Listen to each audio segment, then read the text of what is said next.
Without the suit, he's just a genius billionaire playboy philanthropist. Build a business that could provide the technology our democracy will need in the next century. But give him the suit, and he's the world's greatest friggin' superhero.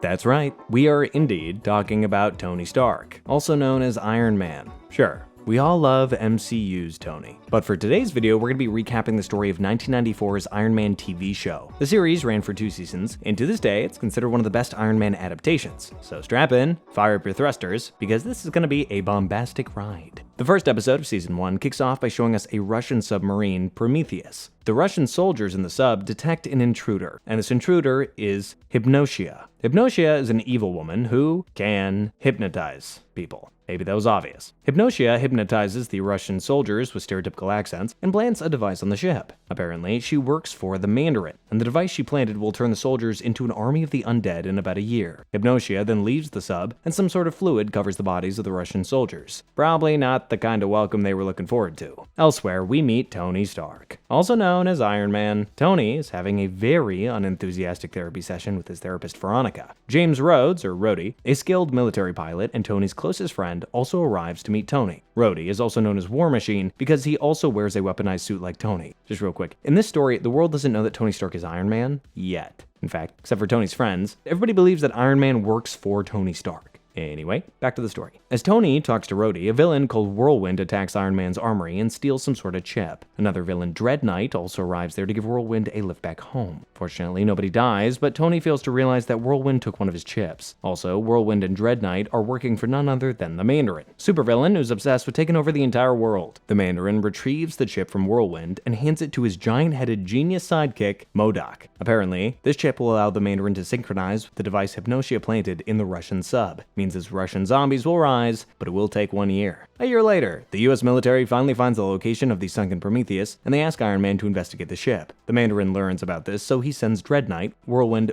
Blacklash, Grey Gargoyle, and Blizzard to stop Iron Man. That's a lot of villains. Elsewhere, Tony puts on his Iron Man suit to get to the Prometheus ship. Rhodey decides to monitor Iron Man's live feed along with the rest of Iron Man's team, which is called the ForceWorks. ForceWorks includes Julia, also known as Spider-Woman. There's Wanda, who we all know as the Scarlet Witch, and of course, there's Clint, our very own Hawkeye. Finally, there's Sentry, an artificial being created by an alien race. At the same time, we see that a man named Justin Hammer is talking about his new hammer tunnel that'll link England and Belgium. Iron Man finally finds the sunken Prometheus ship, but he gets attacked by the Mandarin's goons. Rhodey sees that Iron Man is under attack, so he puts on his War Machine armor. Rhodey asks Sentry to take them to Iron Man by opening a portal. Meanwhile, the Mandarin summons the alien dragon Fing Fang Foom to attack Iron Man. The dragon leaves after attacking Iron Man, who goes unconscious. Fortunately, though, Iron Man's friends arrive right on time to save him. Later, the Mandarin activates the zombie soldiers, who find their way to the hammer tunnel. But Iron Man finally realizes what is actually happening, so he destroys a portion of the tunnel to stop the zombies from arriving on land. Of course, the Mandarin is pissed. But then, MODOK summons the most powerful cyber organism, Titanium Man, to defeat Iron Man and his friends. You just don't know when to stop, do you? The Titanium Man gives a little bit of trouble to our heroes, but Iron Man and War Machine gift wrap the villain and send him back to friggin' space.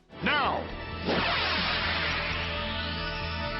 The second episode kicks off with the Mandarin, MODOK, and Justin Hammer recovering an alien artifact from an extinct volcano in Latin America. These guys are pretty desperate. This alien artifact is, in fact, a giant alien robot called Ultimo. This robot's massive, and the scumbag Mandarin wants to use it to defeat Iron Man. The Mandarin tries to activate Ultimo using the power of his rings, but it doesn't work. The old hammer dude starts freaking out about the whole situation and tries to destroy it. But then, Ultimo gets activated and starts walking towards California. Elsewhere, Tony Stark sees the news of a giant-ass robot terrorizing everybody in its path, so he suits up to defeat it. Meanwhile, the Mandarin follows Ultimo on his weird aircraft and wonders why exactly the aliens have sent Ultimo to Earth in the first place. And then, he places a device on Ultimo's neck to control the robot, and it works. At the same time, Iron Man arrives there to stop Ultimo, but the Mandarin commands the alien robot to beat the hell out of Iron Man. Not only this, but the Mandarin also captures Iron Man with Ultimo's help. Aw, man. Moving on, the Mandarin sends Ultimo to Stark's secret facility to steal all the vibranium. Meanwhile, he heats up Iron Man's suit to destroy it and find out Iron Man's true identity. At the same time, Iron Man's heroic friends go after Ultimo. During the fight, War Machine accidentally destroys the Mandarin's control device on Ultimo's neck. Now, Ultimo starts walking in another direction to fulfill his unknown mission. By this time, the Mandarin has almost fried Tony inside the Iron Man suit, so he leaves, thinking that Iron Man must be dead. Right after this, Sentry finds Iron Man and restores his strength. Iron Man is now back at his base, and with the help of Scarlet Witch, he finds out that Ultimo's switch is in another dimension. At the same time, Ultimo reaches its location and tries to destroy Earth by accessing its core. I don't think that's good. However, Iron Man creates an interdimensional arrow and opens a portal with War Machine's help. Finally, Hawkeye fires this interdimensional arrow, because of course he does, through the portal and shuts down Ultimo. Obviously, the Mandarin escapes the scene like an absolute coward, and Tony takes Ultimo to his secure facility. Tony thinks Ultimo is shut down for good, but then we see the robot's eyes glowing red. The third episode begins with the Mandarin and MODOK capturing and reprogramming Stark-built satellites to control defense networks and global trading systems. Cheeky little bastards. Unfortunately, the Mandarin crashes the stock market, and yet everybody wonders if Tony Stark did all this to make even more money. Meanwhile, the Mandarin is happy that the entire world will soon see Tony as a villain, but he still needs to deal with Rhodey. So MODOK creates a miniature version of himself. He calls this psychic parasite Elf, and sends it to mind control Rhodey. Ugh, that's disgusting. Later, Tony gets a call from the US president, who asks him if he's using his satellite system to manipulate the stock market. Of course, Tony denies this and asks Rhodey to give the US government Stark Enterprises financial records to prove the dude is not profiting off this. So while Rhodey's looking at Tony's financial records, Elf gets inside Rhodey's brain. Literally. This parasite leads Rhodey to believe that Tony did indeed use his satellites to manipulate the stock market. Meanwhile, Tony learns that somebody is using his satellites to create global unrest, but before he can act, Rhodey arrests him. Aw, man. Fortunately though, Tony bails out of jail and launches a new satellite into space. But this time, he gets inside the satellite wearing his armor to catch the Mandarin and MODOK in the act. As expected, the Mandarin captures the satellite with his ship, but Iron Man reveals himself and attacks. Surprise, assholes! Of course, MODOK is very scared because he's a coward, so he summons the mind-controlled Rhodey, who arrives with the rest of Force Works. During the battle, War Machine attacks Iron Man instead of the Mandarin and MODOK. Tony realizes that something just isn't right, so he scans Rhodey and detects the parasite. Right then, he pulls Elf out of Rhodey's brain, but in this chaos, the Mandarin and MODOK manage to escape in a shuttle and trigger their ship's self-destruct sequence. However, our heroes reset the Stark satellite network and escape seconds before the explosion. The fourth episode kicks off with Stark Enterprises and Hammer Industries presenting their tank prototypes to a US Army general. Obviously, Rhodey is representing Stark, while Justin Hammer is there for his own company. The Army general wants to see which company's tank is better, and as expected, Stark's tank completely destroys Hammer's tank. We all saw that coming. Anyway, the Army decides to go with Stark's tank, and Hammer is so jealous. However, on the call, the Mandarin tells Hammer that he secretly planted a virus in Stark's tank that will cause it to self-destruct later. Meanwhile, Tony is running a deep space simulation test in the Iron Man armor and discovers a weakness. The suit's solar battery drains quickly without sunlight. This is serious because Tony loses his strength once the suit runs out of juice. Right then, a robotic Raven spy steals the simulation data and delivers it to MODOK in the Mandarin. Now, these scumbags know the only weakness of Iron Man. Next, we meet Rachel, the daughter of Julia. Rachel is a rebellious kid who hates classical music, so Julia gives her a musical tape so Rachel can understand what real music is. However, when Rachel leaves for school, Hypnotia takes the form of Rachel's closest friend and manipulates Rachel into going to a mall, which is actually an illusion created by her. And, well, the sadistic villain traps Rachel in this illusion. Next, Hammer uses Rachel as leverage and demands Stark's tank plans in exchange for her release. Turns out, this is Mandarin's plan to lure Iron Man into a controlled environment without sunlight. Thankfully, Iron Man knows that this is a trap, but he still goes to Hammer Industries to rescue Rachel anyway. As expected, the Mandarin, MODOK, and Hypnotia don't let Iron Man leave with Rachel. This place is locked tight, so Iron Man's armor begins losing power due to a lack of solar energy. That's not good. Fortunately, Iron Man realizes that sound, solar, and every type of energy can act as one, so he asks Rachel to play the music tape she got from her mother. That's smart, and it works like magic, as the sound energy temporarily recharges Iron Man's suit. Now, Tony beats the crap out of the Mandarin's minions. He not only saves Rachel, but also fixes his company's tanks that were sabotaged by the Mandarin. The fifth episode begins with Tony showing off his prototype fighter bomber, the Grip Reaper, to some senior military officials. It's one hell of a fighter jet, but Tony warns the military officials that the Reaper can be incredibly dangerous to the world if it gets into the wrong hands. Of course, the officials don't give a crap about Tony's warning, and they ask for the Reaper's delivery. Come on, what could possibly go wrong? We later find out that the Mandarin has sent his goons to infiltrate the hidden hangar where the Reaper is being guarded. Interestingly, Mandarin's men use some sort of time warp suits, which allow them to exist between time and space. Okay, hold on. They have that kind of technology, but they're trying to steal a jet? I don't know. Because they have these fancy suits, they're able to steal the Reaper without being detected. Of course, Tony now can't deliver the Reaper to the military, so the douchebag Hammer publicly accuses Tony of failing to deliver the aircraft to the military. Elsewhere, MODOK tries to pilot the stolen Reaper, but the big-headed buffoon gets thrown out by the plane's defense mechanism. Meanwhile, Tony figures out exactly how the Mandarin executed such a brilliant robbery. After this, Iron Man calls in Force Works to recover the Reaper. They attack the Mandarin's facility, and during the battle, Iron Man and Spider-Woman secure the aircraft and return it to some military officials. Job well done. Or is it? Turns out the officers who took the Reaper's delivery were Mandarin's operatives. Dang it. The Mandarin now takes control of the Reaper himself to attack the Pentagon. Yeah, good luck with that. As expected, Iron Man chases the Reaper, but he struggles to damage the plane because of its strong defense system. But then, he lands directly on the aircraft and disables it using specialized hydraulic equipment. And thanks to War Machine's assistance, Iron Man forces the Reaper down into the water. The Mandarin and MODOK now tuck their tails away and run. The 6th episode kicks off with War Machine and Scarlet Witch testing Stark's new Water Strider vessel. This new toy of Tony's is awesome, and Rhodey uses it to destroy several hostile warships. After that, Rhodey and Wanda set course for Emerald Cove in Sardinia for the Strider's next phase of testing. Unfortunately though, Mandarin's naughty minions seize Emerald Cove so they can ambush Wanda and Rhodey and steal the Strider. But there is one tiny problem. A popular supermodel, Alana, is having a photo shoot at Emerald Cove, so the Mandarin's gang of weirdos hold Alana captive. The Mandarin has no problem killing Alana, but for some reason, MODOK isn't happy about it. MODOK says that maybe they shouldn't kill innocent people. What?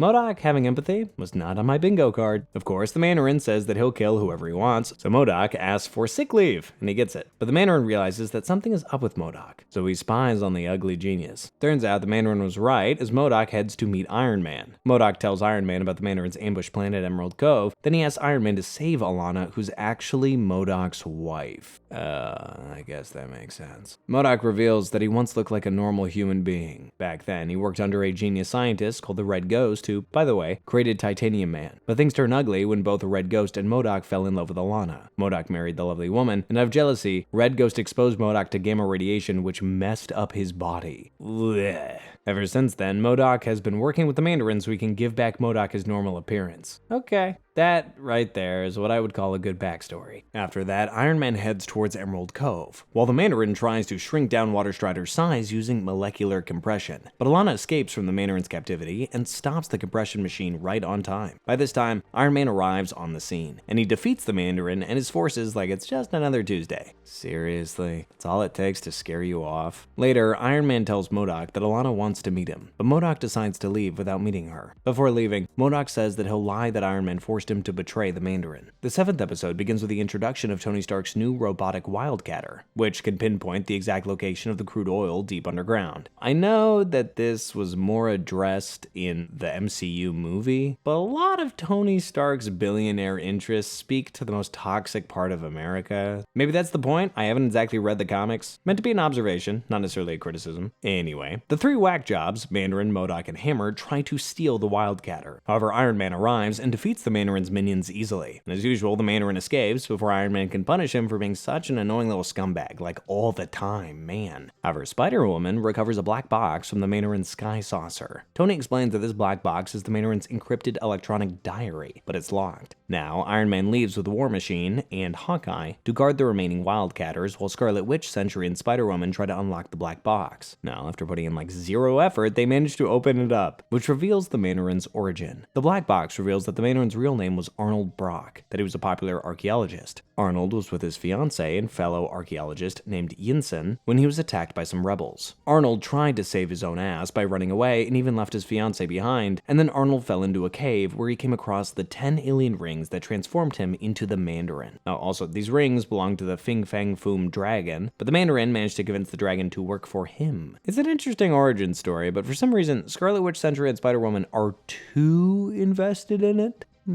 Shockingly, the black box is booby-trapped by Hypnotia, who hypnotizes Scarlet Witch, Spider-Woman, and Sentry, and asks them to disable the building's security system. Apparently, this was the Mandarin's plan to break into Stark's armor hall, and he does just this. He steals a powerful Iron Man suit, but right then, Iron Man returns and knocks out Mandarin's lackeys. Tony also frees his friends from Hypnotia's control, and then confronts the Mandarin. The Mandarin's confident he can beat Iron Man with his armor. However, the armor's defense system kicks in, and it beats the crap out of Mandarin, so he escapes. Man, that's just embarrassing. The 8th episode kicks off with the Mandarin targeting Stark's overland tanker carrying adamantium alloy. Tony and Julia are behind the convoy because they know the Mandarin will try something. You are right on the money, Tony. Meanwhile, War Machine, Scarlet Witch, and Sentry are at Stark HQ, and Tony confirms that Hawkeye will arrive soon to lend help. In the next moment, the Mandarin's team attacks the convoy and steals a little bit of the alloy. However, Hawkeye doesn't arrive to help his friends. Fortunately, though, Iron Man and his team defeat the Mandarin, but Tony wonders why exactly Hawkeye didn't show up. Meanwhile, the Mandarin learns that Tony replaced the shipment with fake alloy, so it was all for nothing. But then, the Mandarin also starts to wonder why Hawkeye wasn't with his team. Back at the Stark HQ, Rhodey and everybody wonder how the Mandarin was able to get the location of the convoy, and they think that Hawkeye's been leaking information to the Mandarin. So he questions Hawkeye about why he didn't arrive to help, but the dude refuses to answer. Clearly, that looks very sus. So Julia decides to follow Clint. The Mandarin wonders why exactly Julia, the vice president of Stark Enterprises, has been following a strange biker. And right then, the Mandarin realizes that this biker must be none other than Hawkeye. There goes your secret identity, dude. Anyway, Hypnotia captures Clint and takes him to meet Hammer. Clint is under hypnosis, so Hammer takes some pictures with Clint to make Iron Man believe that Hawkeye has betrayed him. But the plan doesn't work, as even after receiving the pictures, Iron Man and his friends refuse to believe that Clint is working for Hammer or the Mandarin. At the same time, the Mandarin attacks the Stark facility, thinking that Iron Man must be busy questioning Hawkeye. But Iron Man and his team arrive right on time and stop the Mandarin's stupid-as-hell plan. Once that's over, Hawkeye reveals to his friends that he's been taking care of his sick grandfather. That's why he couldn't arrive to help Iron Man when the convoy was attacked. That's not something you should hide, Clint. Why did you not say that earlier? The 9th episode kicks off with MODOK testing a powerful skeletal robot and converting it into an Iron Man duplicate. However, the design is not yet perfect, so MODOK activates a hidden bug in Stark Industries' assembly line. The bug causes factory robots to go rogue, and Iron Man arrives to stop them from destroying, well, everything. MODOK then uses the same damn bug to capture the remaining data for Iron Man's armor. At this time, Tony Stark is having a hard time financially, because MODOK's annoying bug has been creating trouble at Stark's assembly line. So Tony decides to head out of town for a while to raise funds for his company. Meanwhile, the Mandarin plans to use the fake Iron Man to destroy Stark, and also Iron Man's good image. Seriously, this dude is the very definition of desperate. To move forward with the plan, Dreadnought, Blacklash, Blizzard, and Hypnotia seize a farming village. Hypnotia uses hypnotism on the farmers of the village, and the rest of the crab bags make the farmers spray dark water fungus on their crops. Yeah, this fungus is deadly as hell. However, Hammer has already created an antidote for the dark water fungus, at least that's what he advertises on TV. But the Mandarin sends the fake Iron Man to steal the antidote from Hammer's biotech facility, and Hammer records the entire thing on camera. Right after that, the fake Iron Man hijacks a Stark Communications satellite and broadcasts a global threat. He confesses to stealing the antidote and demands $100 million from the government by midnight. To make things worse, the fake Iron Man releases a sample of infection over Los Angeles, killing several people. The world learns of the power of dark water fever.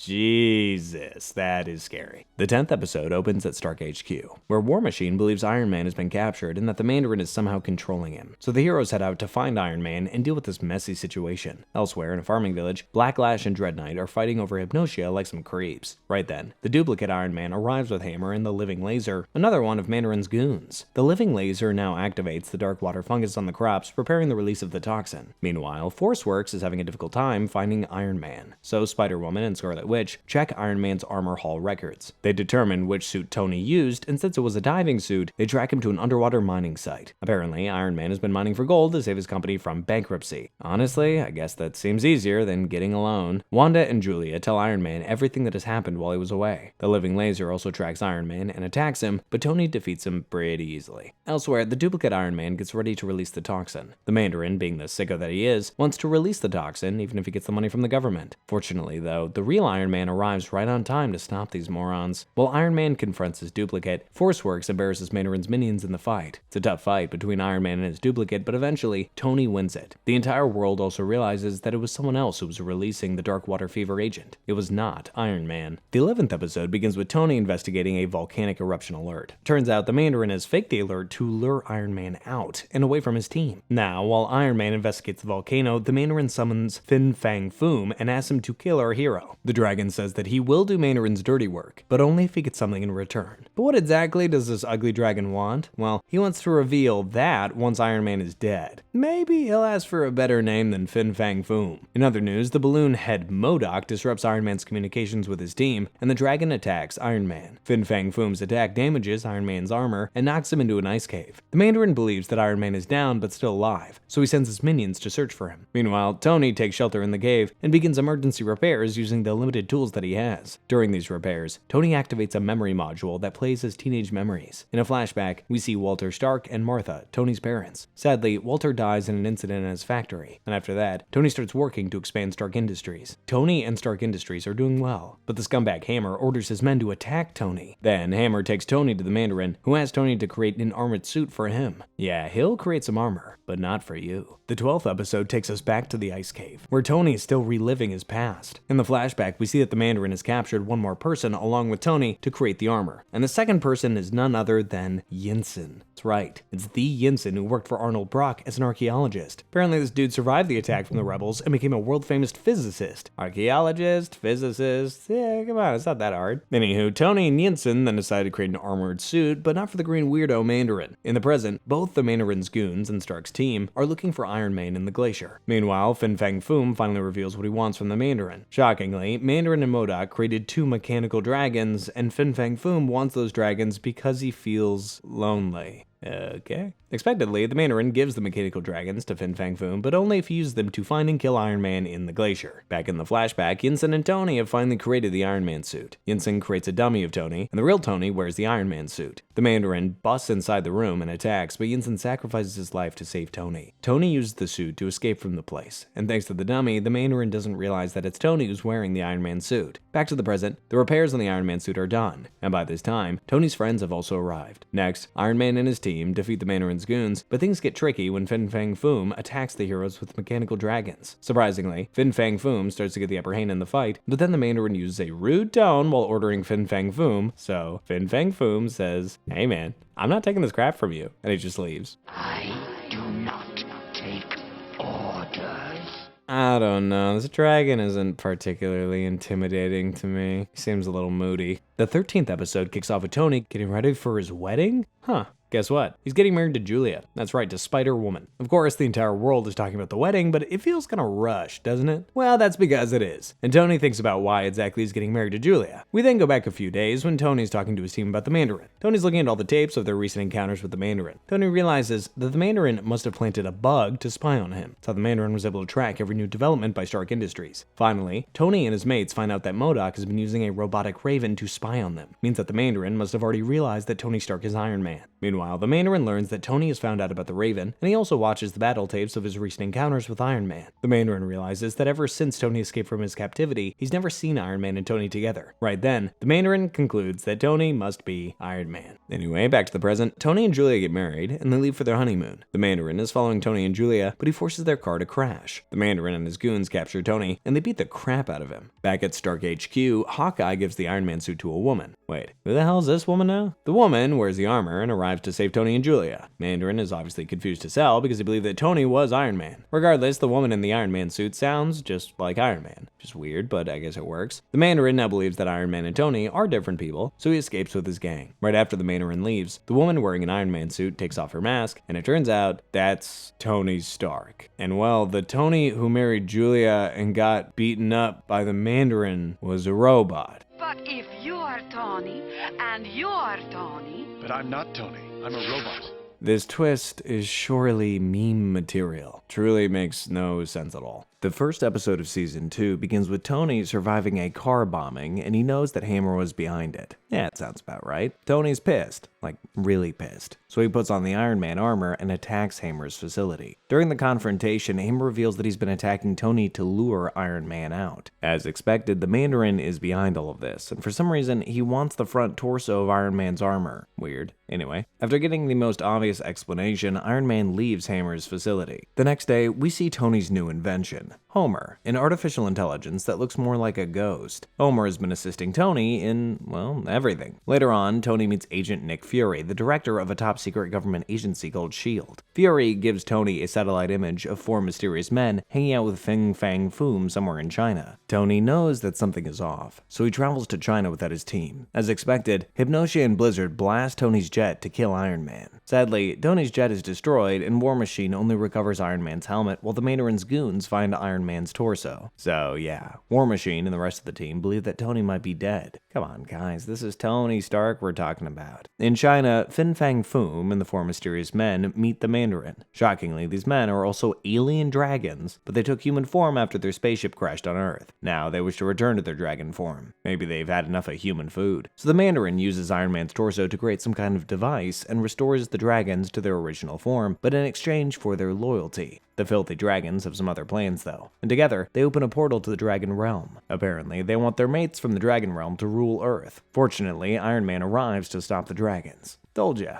Turns out Tony faked his death so he could uncover the Mandarin's true mission. Now the Mandarin is pissed at the dragons for betraying him, so he teams up with Iron Man to defeat the dragons and destroy the portal. The Mandarin gets the job done with his rings, as Iron Man amplifies their power. But this attack removes the rings from the Mandarin's fingers and he's sent flying away. After the portal is closed, Iron Man's team gets furious at him for lying. They're so damn angry that Wanda, Clint, and Sentry leave Iron Man's team. Only Rhodey and Julia decide to stick with their friend. So yeah, the Force works, breaks up like a band, like the Beatles.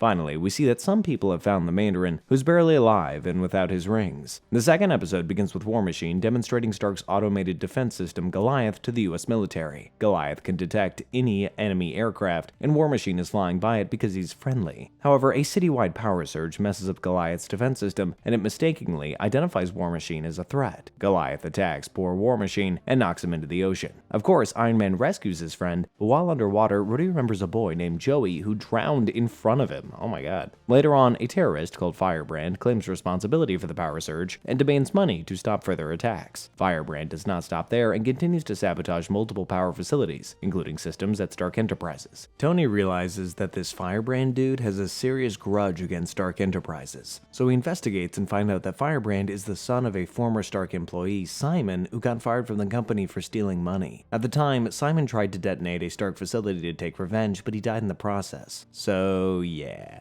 Firebrand is out here to avenge his father. Later, Iron Man tries to stop Firebrand and maybe convince him to go with another name, but the stupid boy blows up a city dam. Both Firebrand and Iron Man are swept away in the flood, and Tony screams War Machine's name for help. Unfortunately, though, War Machine is scared as hell of getting back in the water thanks to his flashbacks. Despite his fear, War Machine dives in and rescues both Iron Man and Firebrand. Not only that, but he also helps Iron Man contain the flood before it reaches the city. The city is saved, and Firebrand is arrested, so it's all good. But afterward, Rhodey tells Tony that he won't wear the War Machine armor from now on. Why? Because Rhodey feels guilty for hesitating to get into the water when Iron Man needed help. Oh, come on. Don't be so dramatic. Elsewhere, we see the Mandarin, who's completely powerless without his rings, but the sick douchebag somehow manages to find one of them. The third episode begins with Tony upgrading the thrusters on his Iron Man suit so he can go to deep space if needed. Right then, he gets a call from Dum Dum Dugan, an agent of S.H.I.E.L.D., and yep, that's really his name. Anyway, Dugan asks Tony to meet up with him, and Tony goes to meet him, but as Iron Man. Dugan shows Iron Man the footage of a Chinese school near a Stark site which was destroyed by an energy strike. At first, everybody thought Stark Enterprises was involved. However, a terrorist organization called AIM claims responsibility for the attack. Not only that, but AIM also threatens to target other big cities around the world. Moving on, Dugan thinks that AIM is carrying out these attacks through a satellite, so Iron Man decides to go into space. Shockingly, Tony finds a hidden orbital station orbiting Earth, and it is powered by an energy source called the Starwell. The station is being guarded by Centurion, a living microwave energy being who asks Iron Man to buzz off. But Tony still infiltrates the station and meets Arthur Dearborn, the creator of the Starwell. Dearborn tells Iron Man that the Chinese school incident was an accident. Shockingly, AIM jammed the ship's systems during a Starwell test, and they've been trying to take over the satellite. Honestly, that was kind of expected, but what Iron Man didn't expect was that Dearborn is the Centurion. Interestingly, Dearborn caught a disease while creating the Starwell, so he used the well's power to save his dying body, which transformed him into the Centurion. While Iron Man talks to Dearborn, or the Centurion, several several AIM ships attack Dearborn Satellite. The Centurion and Iron Man team up to scare the hell out of AIM terrorists, but Dearborn Satellite gets damaged and starts falling towards New York. The satellite is so massive that even Iron Man can't redirect it, and then the Centurion sacrifices himself by releasing enough energy to destroy the ship. Nah man, I was just starting to like the dude. Elsewhere, we see the Mandarin recovering another one of his lost rings. The fourth episode kicks off with Rhodey and Iron Man assisting S.H.I.E.L.D. in tracing an AIM signal. After a bit of flying, Tony finds the location of this signal, and the person who sent it is, surprise surprise, Tony's father Walter. Okay, so I guess people are coming back from the dead now. Iron Man rescues Walter from the AIM facility and brings him back to Stark Industries. Meanwhile, we see some leaders of AIM who actually planted a bug on Nick Fury's ship through Walter's transmission. Shockingly, AIM planted false data inside S.H.I.E.L.D.'s records, suggesting that Nick Fury knew that Walter didn't die all those years ago. Not only this, but Fury also traded Walter to AIM for a captive S.H.I.E.L.D. agent. Tony learns about this. Of course, he's pretty pissed off. So he confronts Fury about it, and Fury says that it's all a lie. The truth is that AIM kidnapped Walter from the hospital. At this point, Tony realizes that AIM wants to distract him with this nonsensical story. Meanwhile, AIM launches an attack on Stark Industries and captures Walter. So Iron Man, War Machine, and Fury decide to fight back against this terrorist organization with a lazy-ass name. After some intense fighting, Tony finds Walter, and he learns that this Walter is actually a clone created by AIM. Oh, damn. In reality, the clone Walter wants to steal Tony's technology for AIM, and a mysterious armored man called Crimson Dynamo is there to help. But of course, Iron Man fights back and defeats Dynamo, so clone Walter escapes. Elsewhere, the Mandarin has acquired another one of his rings, so he's getting ready to face Iron Man again. The fifth episode takes us to Egypt, where Julia is supervising a project for Tony. But then the entire cave starts falling apart, and Julia gets trapped inside, along with several other workers. Of course, our boy Tony arrives with Rhodey to investigate the collapse and find Julia. During the investigation, Tony discovers an underground chamber with ancient Egyptian structures. Tony starts to think if he will get attacked by some ugly mummy, but no. He meets Madame Mask from the Magia, an international crime syndicate that has captured Julia. There are more crime syndicates in this world than banks. Anyway, Mask, whose real name is Whitney, was once dating Tony, but she joined Magia after something ruined her face. While joining Magia was a deal breaker for Tony, so they broke up. And now Whitney wears a golden mask to hide her face and is pissed at Tony for leaving her. Exes, am I right? Whitney reveals to Tony that she's looking for the legendary Eye of Isis in this chamber. It's a relic that can restore physical perfection, so Whitney wants to use the eye to fix her face. But the path to the Eye of Isis is filled with some Mario-level traps, so Whitney forces Tony to find the relic if he wants to save Julia. Tony agrees. He just flies by the traps as Iron Man brings the relic for his ex. Whitney wears the relic, which not only restores her face, but also transforms her into a godly being with Isis-like powers. After that, she starts destroying everything in her path like a madwoman. At one point, Whitney even becomes the size of a kaiju, so Rhodey decides to wear the War Machine armor one more time. However, even in this form, Whitney remains obsessed with Tony, who causes a distraction and then destroys the relic. Now, Whitney returns to her original form, and Tony just kinda leaves her. Honestly, kind of a heartbreaking ending. The sixth episode kicks off with Tony working on a molecular project to grow crops instantly. After that, Tony gets ready to attend a conference with Julia, and on their way, they meet Clint, who's here to pick up some things. Hey, Hawkeye, how are you? Clint is still pissed off at Tony, and refuses to let bygones be bygones. So Tony and Julia get on the plane to leave, but then they're attacked by Ultimo. Shockingly, a mysterious man is controlling Ultimo from a computer, doing a pretty good job of annoying Iron Man. Fortunately, Hawkeye joins Iron Man to fight off the massive robot. But during the fight, the plane debris falls on Hawkeye and injures his spine. Ugh, that's gotta be painful. Tony takes Clint inside the lab and learns that Hawkeye's injury can lead to full paralysis or death. Fortunately, there's an experimental neurochip that can prevent it, but it can only be implanted in Hawkeye's spine through a microscopic procedure. It's tricky. But remember when Tony was working on a molecular project? Well, yeah, he uses that same machine to shrink himself to the molecular level and enter Hawkeye's bloodstream to perform this surgery. While Iron Man is busy giving a nod to Ant-Man, the hacker controlling Ultimo uses the robot to infect Stark's computer network and hack into Homer. Despite all of this, Iron Man reaches Hawkeye's spine and implants the neurochip. Fantastic work, Iron Doctor. But right then, the hacker also shrinks Ultimo to kill Iron Man inside Hawkeye's body. As expected, Iron Man beats the crap out of Ultimo, and they get out of Hawkeye's body through a sneeze.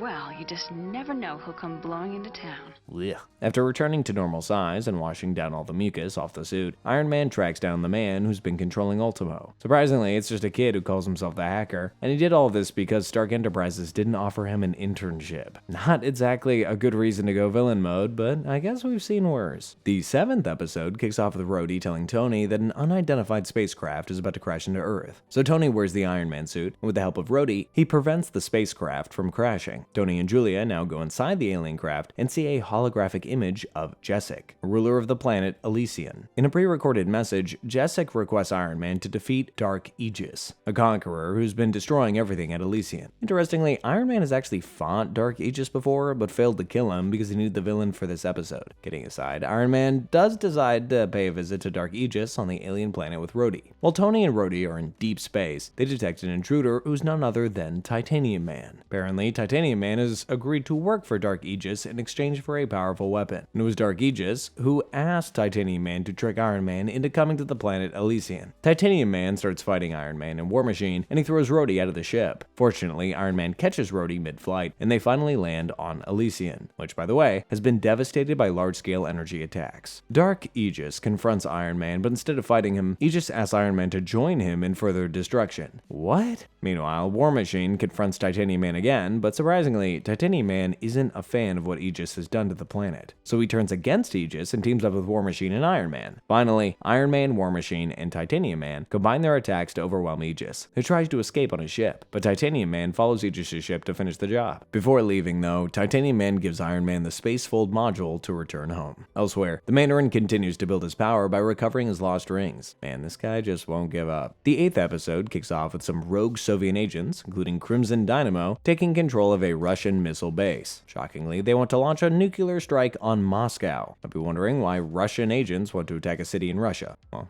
simple. The West will be blamed for the attack, and this will trigger a Third World War, which means profit. That's sick. What human being would use war as an excuse for profit in the short time that they're in office?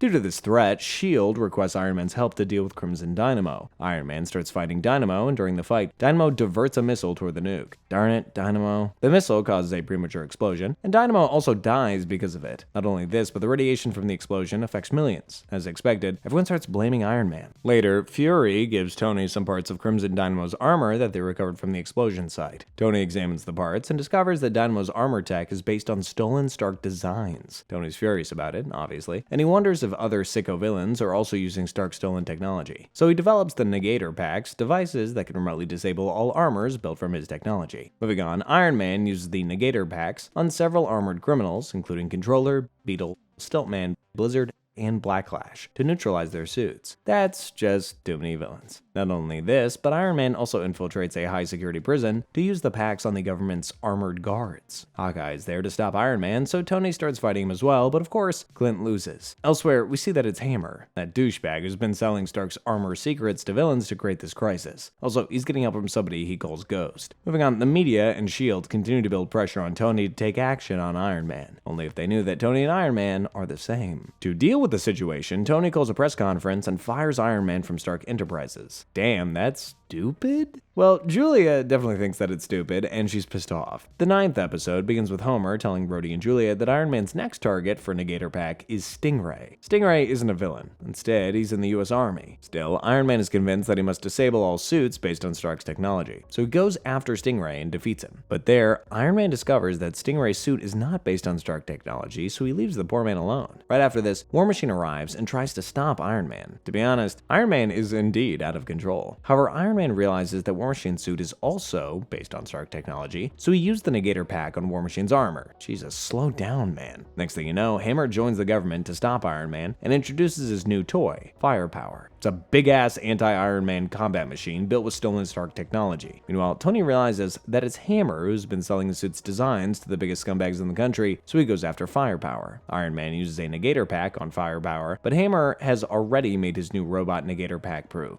Of course, this catches Iron Man off guard, and firepower completely destroys Iron Man's armor with a missile strike. Fortunately, at the last moment, Tony gets out of the Iron Man suit and controls it remotely. Now, the world thinks that Iron Man is dead, but he isn't. Hammer now believes that Iron Man's a goner, so he orders Firepower to attack Stark Enterprises. Firepower targets several Stark facilities and almost brings the company to its knees. So Tony does his thing and builds a much larger Iron Man suit for a rematch with Firepower. During the fight, Firepower's system goes bananas, and it targets the future Stark Tower site with a neutron bomb. That's scary because there are about 700 workers at Stark Towers, so Iron Man quickly disables the bomb by icing it. Thank God. After that, Iron Man visits Hammer Industries and erases all data about Stark technology from Hammer's computer. Not only this, but he also releases a virus to erase everything about the Iron Man suit from the internet. Elsewhere, the Mandarin has recovered his 7th ring, so yeah, he's pretty close. The 10th episode kicks off with MODOK seeing how the Mandarin lost his rings, and it's not a good sight. So the Balloonhead does a global search to locate one of the rings in a bank vault. MODOK breaks into the bank vault, puts on the ring, which shows him recorded visions of how the Mandarin recovered his other rings. At the same time, Iron Man arrives to stop MODOK, but the floaty villain escapes with the ring. Later, the Mandarin tracks down MODOK to his base, and he forcibly takes the ring back. Now, the Mandarin needs 2 more rings to regain his full power. In the meantime, the Mandarin uses the power of the rings to binge watch all the previous episodes and learn what happened to Iron Man recently. The Mandarin watches every enemy Iron Man has fought and learns every weakness of the superhero. He also learns that Iron Man's OG team is broken up, and Iron Man even fought some of his friends. It's funny how he can see all of that, but that Tony is Iron Man is just not available to him. Anyway, the Mandarin thinks that with his knowledge, he can finally defeat Iron Man. The 11th episode begins with Iron Man, Julia, and Rhodey investigating a light beam anomaly. Shockingly, these strange light beams erase anything they touch by sending it through time rifts. Also, there is someone else who's investigating this anomaly at the site. Bruce Banner, also known as Hulk. Good old-fashioned Marvel cameos. Now, things go crazy when one of the light beams touches Julia and she vanishes. Iron Man traces the source of these light beams, and guess what? The source is one of Mandarin's rings, which creates time rifts when exposed to sunlight. At the same time, a gamma-mutated man is spying on Iron Man and Bruce. This man is Samuel Stearns, also known as the Leader. Like every other villain, the Leader also has a robotic army, which he used to snatch the second ring from Iron Man and Bruce. Apparently, Stearns is a former assistant to Bruce, and he wants to use the 2 rings to open time portals. Why? Well, he wants to change history by preventing Bruce from becoming Hulk and getting that power for himself. This whole mess forces Bruce to become Hulk, who instantly charges at the Leader and snatches the ring. However, Hulk exposes the ring to sunlight, triggering uncontrolled time jumps that send him and Iron Man across different eras, including prehistoric Earth. Oh, dinosaurs. After that, the time rift sends Iron Man and Hulk to the day when Bruce became Hulk. They also find Julia stuck in the same timeline. Shockingly, though, Hulk wants to destroy the ring because it can erase his existence. So Iron Man tries to convince the big green guy that they need the ring to return home. But of course, Hulk starts to fight Iron Man because we all need some fan service from time to time. Meanwhile, Rhodey forces the Leader to open a portal, and he sends Iron Man's big armor to help him fight Hulk. The Leader also arrives there through the portal. After the friendly quarrel, Iron Man and Hulk team up to defeat the Leader. Iron Man then grabs Hulk and Julia to return home, leaving the Leader and the ring stranded in an unknown timeline. Soon after, the Mandarin recovers both time rift rings from an archaeological site.